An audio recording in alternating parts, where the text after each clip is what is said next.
नमस्कार, मैं हूं आपके साथ गौरव राजेंद्र। बुलेटिन की शुरुआत करते हैं। केंद्रीय गृह मंत्री अमित शाह ने आदिचुंचनगिरी विश्वविद्यालय के बेंगलुरु परिसर का उद्घाटन किया और इस दौरान अमित शाह ने कार्यक्रम को भी संबोधित किया।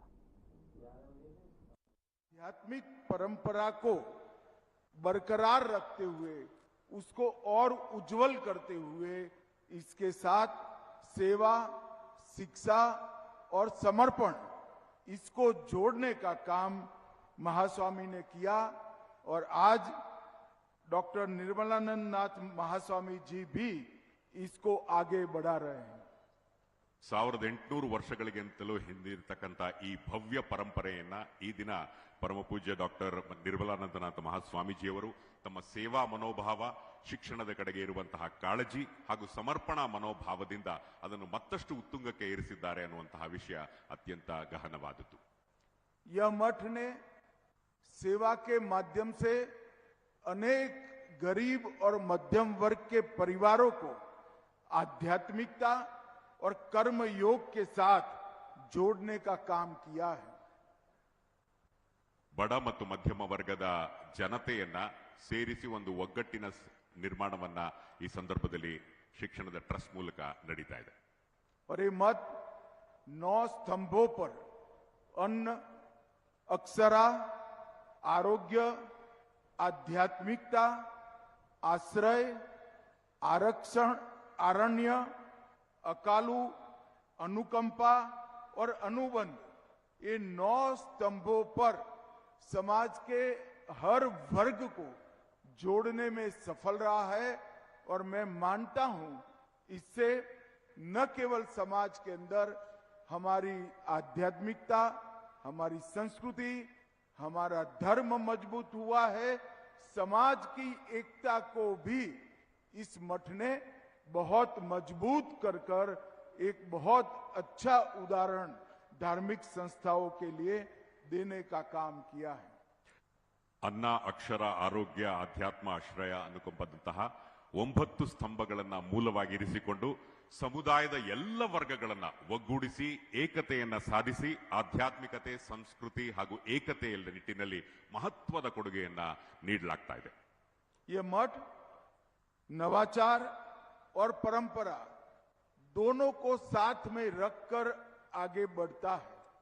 एक और तो हमारी परंपरा से बच्चे से लेकर युवाओं को जोड़ने का काम करता है, हमारी संस्कृति से बच्चों से लेकर युवाओं को जोड़ने का काम करता है, और दूसरी ओर ये आधुनिक से आधुनिक शिक्षा से बच्चों को युक्त कराकर समाज में सम्मानित स्थान दिलाने में भी मदद करता है। ಬಂಧುಗಳೇ, ನಮ್ಮ ಪರಂಪರೆಯ ಹಿನ್ನೆಲೆಯಿಂದ, ಭವ್ಯವಾದ ಪರಂಪರೆಯ ಹಿನ್ನೆಲೆಯಲ್ಲಿ ಮಕ್ಕಳಿಂದ ವಯಸ್ಸಾಗುವವರೆಗೂ ಜೋಡಿಸೋದ್ರ ಜೊತೆಗೆ ಆಧುನಿಕ ಶಿಕ್ಷಣವನ್ನ ನೀಡಿ ಅವರಿಗೆ ಸಮಾಜದಲ್ಲಿ, ವಿಶ್ವದಲ್ಲಿ ಗೌರವವಾದ ಸ್ಥಾನವನ್ನ ನೀಡಲಾಗ್ತಾ ಇದೆ। श्री आदिचुंचनगिरी महासंस्थान मठ व्यक्ति की आत्मा के उत्थान के लिए भी प्रवृत्त है और समाज की आत्मा को जागरूक करने का भी काम कर रहा है। ಆದಿಚುಂಚನಗಿರಿ ಮಹಾಸಂಸ್ಥಾನ ಮಠ ವೈಯಕ್ತಿಕವಾಗಿ ಆತ್ಮ ನಿರ್ಭರ ಮಾಡೋದ್ರ ಜೊತೆಗೆ ಸಮಾಜದ ಆತ್ಮವನ್ನು ಸಹ ಸುಧಾರಿಸುವಲ್ಲಿ ಪ್ರಮುಖ ಪಾತ್ರವನ್ನು ವಹಿಸ್ತಾ ಇದೆ। और मैं फिर से एक बार श्री श्री श्री डॉक्टर बाल गंगाधर नाथ स्वामी जी को जरूर याद करना चाहूंगा।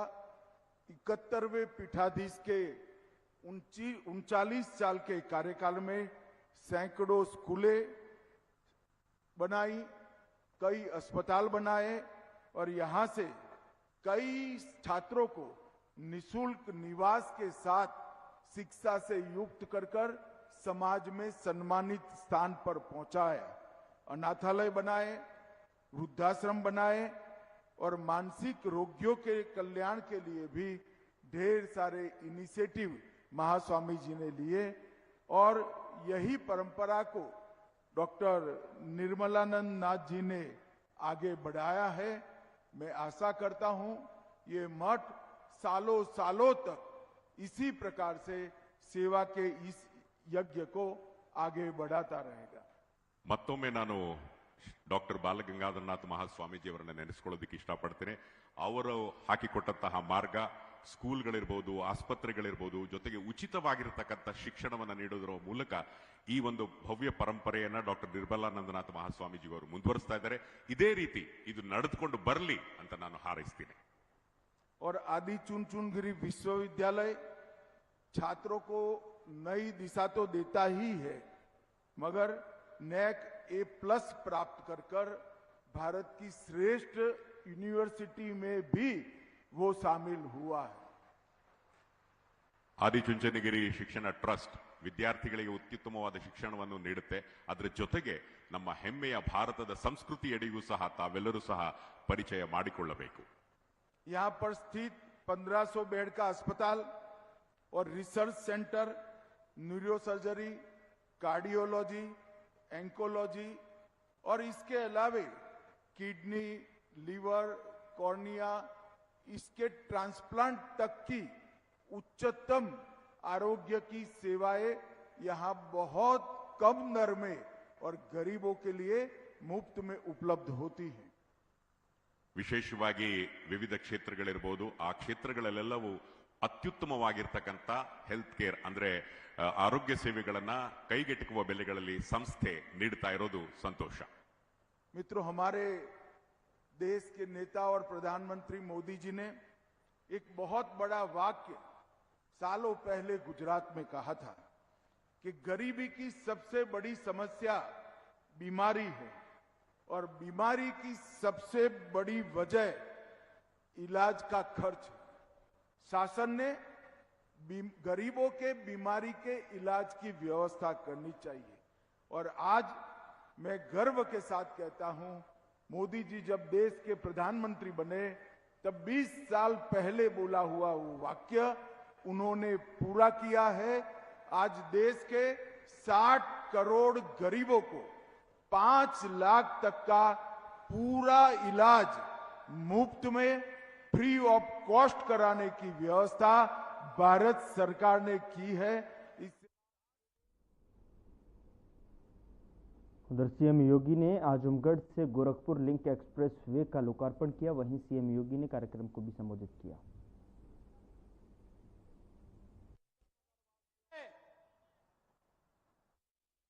हृदय से बधाई देता हूं. वर्ष के अवसर पर जो लक्ष्य तय किया था, उस लक्ष्य को प्राप्त करने के लिए कि 2047 में भारत एक विकसित भारत होगा, उस विकसित भारत के लिए विकसित और आत्मनिर्भर उत्तर प्रदेश बनाने की दिशा में डबल इंजन की भारतीय जनता पार्टी की सरकार के द्वारा किए गए प्रयासों का एक प्रतिफल है कि उत्तर प्रदेश बीमारू राज्य से अब एक्सप्रेस वे प्रदेश के रूप में अपनी पहचान बना रहा है. याद करिए क्या हालत थे आज से 8 वर्ष पहले के. बहनों और भाइयों, उत्तर प्रदेश का नौजवान कहीं जाता था, उत्तर प्रदेश का कोई नागरिक जाता था, पहचान का संकट होता था, पहचान का संकट होता था. लोग आजमगढ़ का नाम लेने से घबराते थे, उत्तर प्रदेश का नाम लेने से घबराते थे. आजमगढ़, अरे इसने मुख्यमंत्री दिए, एक एक नहीं 2-2 मुख्यमंत्री इस आजमगढ़ ने दे, और इस आजमगढ़ को पहचान का मोहताज होना पड़ा था. लेकिन आज 8 वर्ष के अंदर प्रधानमंत्री मोदी जी के मार्गदर्शन में आजमगढ़ अब पहचान का मोहताज नहीं है. आजमगढ़ अब आजमगढ़ से अदम्य साहस का गढ़ बन चुका है. अब यह विकास की मुख्य धारा के साथ जुड़ चुका है.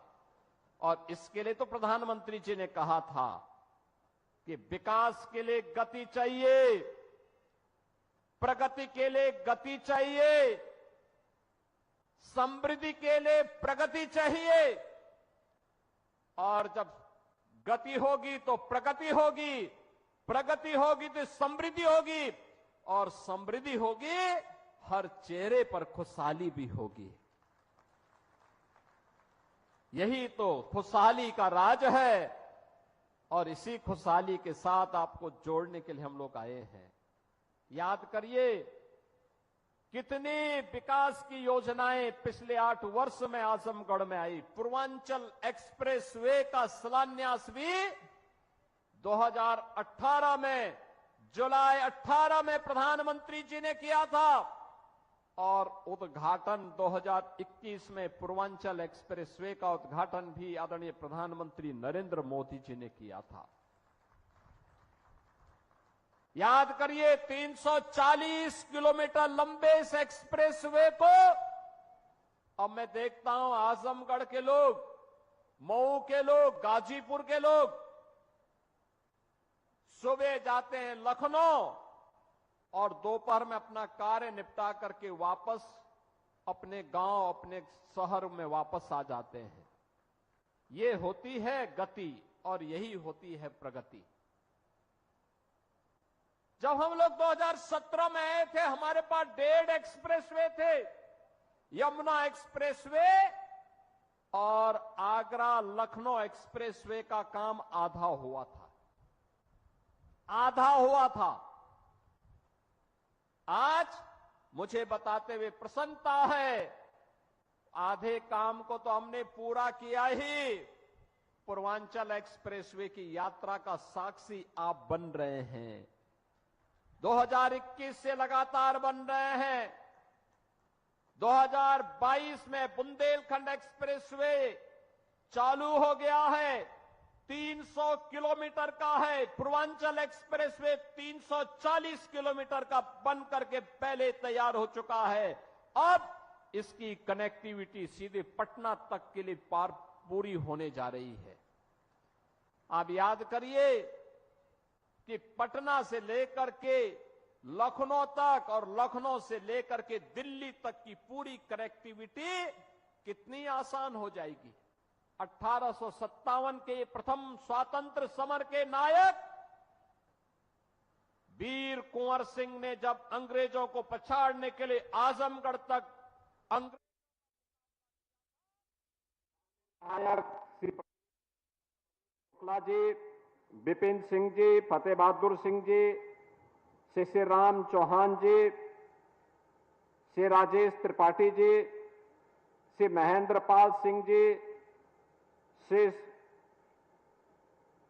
डॉक्टर बिमलेश पासवान जी, सरवण निषाद जी, गणेश चौहान जी, उत्तर प्रदेश महिला आयोग की उपाध्यक्ष श्रीमती चौरू चौधरी जी, भारतीय जनता पार्टी के जिलाध्यक्ष श्री जनार्दन तिवारी जी, उत्तर प्रदेश सरकार के मुख्य सचिव श्री मनोज कुमार सिंह जी, सलाहकार उत्तर प्रदेश सरकार श्री अवनीश कुमार अवस्थी जी, आज के इस कार्यक्रम में उपस्थित गोरखपुर के सभी बहन और भाइयों, पूर्वांचल एक्सप्रेसवे और के माध्यम से गोरखपुर लिंक एक्सप्रेसवे की सौगात के लिए आज मैं आप सभी गोरखपुर वासियों को, संत कबीर नगर वासियों को, अंबेडकर नगर वासियों को और आजमगढ़ वासियों को हृदय से बधाई देता हूं। कल अंतर्राष्ट्रीय योग दिवस है और अंतर्राष्ट्रीय योग दिवस भारत के विरासत को वैश्विक मान्यता आदरणीय प्रधानमंत्री जी के द्वारा आज से 11 वर्ष पहले दी गई थी। ये 11वां अंतर्राष्ट्रीय योग दिवस की पूर्व संध्या पर पूर्वी उत्तर प्रदेश की इस बेहतरीन कनेक्टिविटी का उपहार इन 4 जनपदों को प्रत्यक्ष रूप से मिल रहा है, लेकिन परोक्ष रूप से पूरा पूर्वी उत्तर प्रदेश इस कनेक्टिविटी का लाभ लेगा। इसके लिए मैं आप सभी को हृदय से बधाई देते हुए अपनी शुभकामनाएं देता हूं। बहनों और भाइयों, विकास के लिए आवश्यक है कि हमारी गति तेज हो।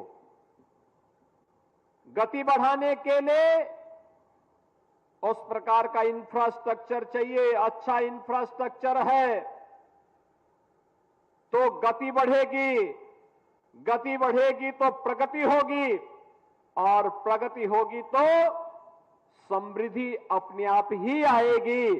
यह एक सुनिश्चित अवधारणा है।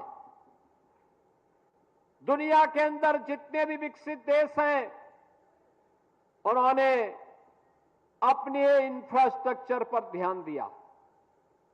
और याद रखना कि 2017 के पहले उत्तर प्रदेश की क्या स्थिति थी, ये किसी से छुपा हुआ नहीं है, किसी से छुपा हुआ नहीं है।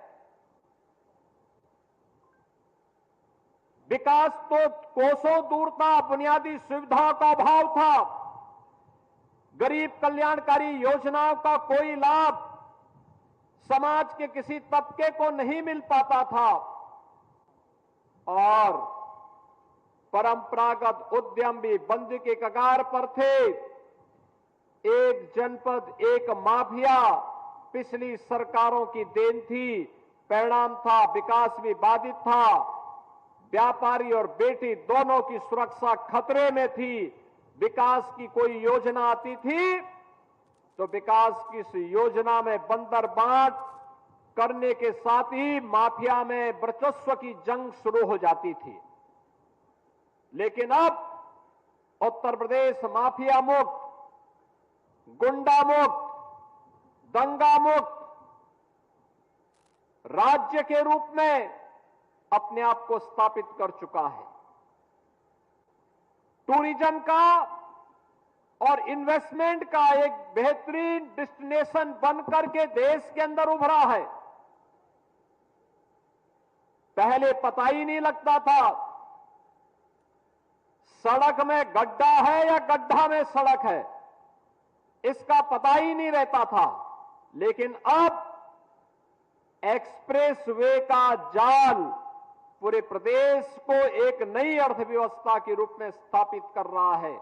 और बहनों और भाइयों, ये इंफ्रास्ट्रक्चर पर जो हमने ध्यान दिया, ये इंफ्रास्ट्रक्चर पर ध्यान देने का परिणाम था कि बीमारू राज्य से उभर करके उत्तर प्रदेश अब भारत के एक इमर्जिंग स्टेट के रूप में, एक ग्रोथ इंजन के रूप में अपने आप को स्थापित करते हुए देश की अग्रणी अर्थव्यवस्था के रूप में आगे बढ़ चुका है। अब आपके सामने पहचान का संकट नहीं है, पहचान का संकट नहीं है। अभी आपने 5 दिन पहले लखनऊ में देखा होगा, माननीय गृह मंत्री जी आए थे। 60,244 पुलिस कार्मिकों को नियुक्ति पत्र मिला। गोरखपुर के नौजवान भी होंगे ना उसमें, गोरखपुर के भी नौजवान हैं कि नहीं हैं? यानी गोरखपुर के भी नौजवान हैं। प्रदेश के सभी 75 जनपदों के नवयुवकों को नौकरी मिली है। 12,045 तो केवल बेटियां भर्ती हुई हैं, उसमें 12,045। हम लोग जब 2017 में आए थे, 1947 से लेकर के 2017 तक पहुंचते पहुंचते इन 70 वर्षों में केवल 10,000 महिला कार्मिक को नौकरी मिली थी उत्तर प्रदेश पुलिस में। और 2017 से लेकर के अब तक अगर हम देखेंगे तो ये संख्या बढ़कर के 40,000 से ज्यादा हो गई है। बहनों और भाइयों, इन नियुक्तियों में कोई प्रश्न नहीं खड़ा कर सकता। न जाति का भेद, न क्षेत्र का भेद, न भाषा का भेद, न संप्रदाय का भेद। योग्यता के आधार पर आरक्षण के नियमों का पालन करते हुए पारदर्शी और निष्पक्ष तरीके से भर्तियां हुई। आज ये सभी जवान अपने अपने जनपदों में जाकर के वहां योग के कार्यक्रम के साथ जुड़ रहे हैं और कल अंतर्राष्ट्रीय योग दिवस के अवसर पर वे उसका हिस्सा बनेंगे। ये है नया भारत का नया उत्तर प्रदेश। अपनी युवा ऊर्जा को सकारात्मक ऊर्जा के साथ बदलने में और उसकी ऊर्जा का लाभ नवनिर्माण में कैसे करना है, आज उत्तर प्रदेश उस राह पर आगे बढ़ चुका है। 2017 के पहले होता तो इसमें चाचा भतीजे की जोड़ी वसूली के लिए निकल गई होती और किसी भी नौजवान को जो ईमानदारी के साथ भर्ती होने वाला है वह ईमानदारी के साथ भर्ती नहीं हो पाता। बिना उससे पैसे वसूले ये लोग नियुक्ति पत्र नहीं देते, न्यायालय को हस्तक्षेप करना पड़ता। लेकिन अब जो माननीय गृह मंत्री जी ने भी कहा कि बिना पर्ची और बिना खर्ची के पारदर्शी भर्ती ने उत्तर प्रदेश के नौजवान को उत्तर प्रदेश के विकास के लिए समर्पित कर दिया है। पिछले 8 वर्ष के अंदर अकेले उत्तर प्रदेश में हम लोगों ने 2,16,000 नौजवानों की भर्ती दी है। 2,16,000 भर्ती अकेले उत्तर प्रदेश में पुलिस बल में हुआ है और कुल मिलाकर के हम लोगों ने सभी सरकारी विभागों को अगर देखेंगे 8.5 लाख से अधिक भर्ती हम लोग उत्तर प्रदेश के नौजवानों को नौकरी दे चुके हैं। बहनों और भाइयों, ये नौकरी इस बात की सबूत है कि युवाओं को जब पारदर्शी तरीके से नौकरी मिली, सुरक्षा का एक बेहतर वातावरण बना, तो उत्तर प्रदेश में नौकरी के साथ साथ उत्तर प्रदेश की अर्थव्यवस्था भी आगे बढ़ी, सुरक्षा का एक बेहतरीन माहौल भी बना और बेहतरीन माहौल बना तो निवेश भी आता हुआ दिखाई दिया। 50 लाख करोड़ रुपए का इन 8 वर्षों में हमें निवेश के प्रस्ताव प्राप्त हुए, जिनमें 15 लाख करोड़ रुपए को अब तक हम लोग जमीनी धरातल पर उतार चुके हैं और ये निवेश के लिए ही आधार बनाने के लिए एक्सप्रेसवे दिए गए हैं। आप सोचिए, गोरखपुर का दक्षिणांचल जहां पर तमाम स्तर पर हम लोग पहले देखते थे अपराधी गिरोह वहां सक्रिय रहा करते थे, अब वहां पे औद्योगिक विकास की एक नई नींव पड़ रही है। गीडा विकास कर रहा है। अकेले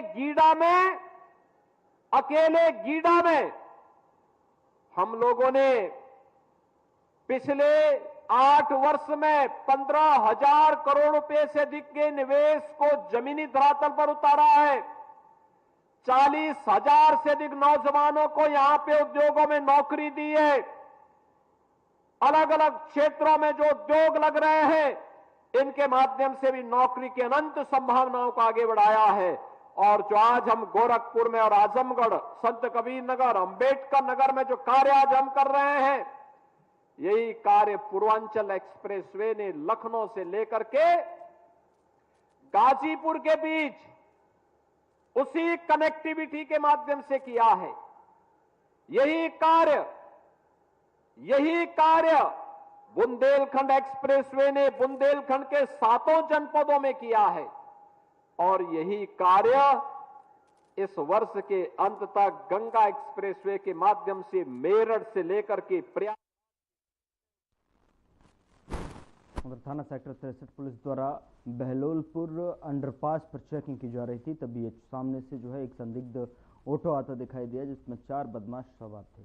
आपको बता दें कि ऑटो सवार बदमाशों द्वारा जो है अपने आप को घिरता देख जो है पुलिस टीम पर फायरिंग शुरू कर दी और वहीं पुलिस टीम द्वारा जवाबी कार्रवाई में जो है एक बदमाश गोली लगने से घायल हो गया, जिसे इलाज के लिए जो अस्पताल भेज दिया गया है। वहीं घायल बदमाश के कब्जे से एक तमंचा, एक खोखा कारतूस और एक जिंदा कारतूस और 30,000 रुपये नकद बरामद किए गए।